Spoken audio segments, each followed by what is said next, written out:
साथियों, मैंने आपको बताया कि एक जो बैलेंस डाइट होती है उसका बहुत अहम रोल होता है एक अच्छे स्वास्थ्य के लिए, एक अच्छी हेल्थ के लिए। बैलेंस डाइट में क्या क्या आता है? बैलेंस डाइट, जैसे आप खुद ही समझ रही हैं, बैलेंस और डाइट जब तक बैलेंस नहीं होगी हमारी, तब तक हम किसी भी चीज़ को, आपका शरीर जो है, आपका जो खाना पीना सब कुछ बैलेंस नहीं होगा, तब तक आप किसी भी चीज़ को कभी भी अचीव नहीं कर सकते। पहली चीज़, बैलेंस डाइट की अगर हम बात करते हैं तो सबसे पहले आपको ये समझना पड़ेगा कि हमारे खाने पीने में क्या क्या चीज़ें होनी चाहिए और किस हिसाब से। हर एक इंसान की अलग अलग डाइट होती है। शुरू से बात करें, अगर बच्चे से लेके बुढ़ापे तक, अगर आपने जो बात करी, जो आपने फ्रेज अभी इस्तेमाल किया, तो हर एक इंसान के लिए अलग अलग होता है।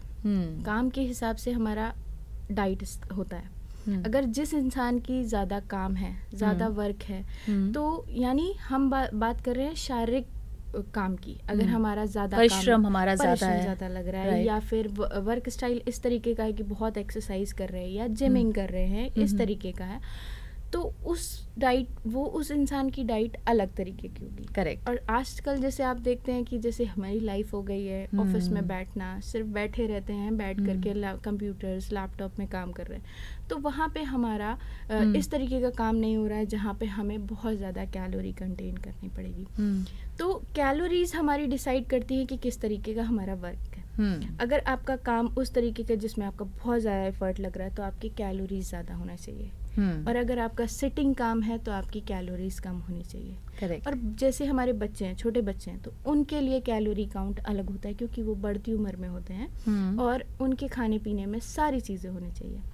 अब बात करें कि जैसे अगर इस तरीके का इंसान है, मान लीजिए एक लेबर है जो काम कर रहा है पूरे दिन, तो उसकी अगर थाली की बात करें, पूरा कहेंगे उसकी प्लेट में क्या क्या होना चाहिए, तो इस तरीके का होना चाहिए। जैसे हमारे जो कार्ब्स होते हैं, जिनसे हमें एनर्जी मिलती है, तो वो उसकी थाली में कार्ब्स ज़्यादा होना चाहिए। ओके।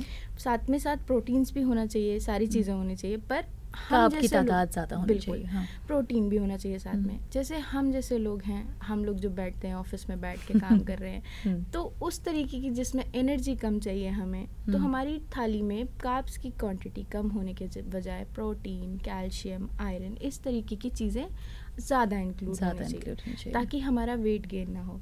या आप बोलते हैं, जैसे आप फैट कहते हैं, फैट हमारे लिए बिल्कुल जहर है, क्योंकि आजकल आप देख रही हैं हर एक इंसान मोटापे की तरफ बढ़ता जा रहा है, क्योंकि वर्क स्टाइल ऐसा हो गया है, बैठ के काम करना है, लैपटॉप के आगे काम करना है, तो एफर्ट तो कुछ लग नहीं रहा है, पर इनटेक ज़्यादा हो रहा है। या तो हम पूरे दिन एक्सरसाइज करें, सुबह उठ के पहले मॉर्निंग में एक्सरसाइज करें, तो हम जितना कैलोरी हम इनटेक कर रहे हैं, उतना रिलीज भी हो। ओके।